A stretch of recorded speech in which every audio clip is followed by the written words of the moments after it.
đúng không? Chữ dập đàng hoàng anh, 190.000 bao ship nè anh Hoàng Nguyễn. Em ghi số điện thoại cho anh nha. Số điện thoại của em là, để em ghi cho. Em ghi cho anh cái. Đợi tí em ghi anh cái. Đợi tí nha anh. Em lấy cho em ghi nha. 077779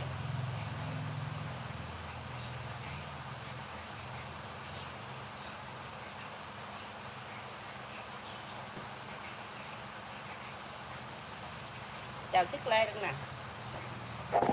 Trời đất ơi.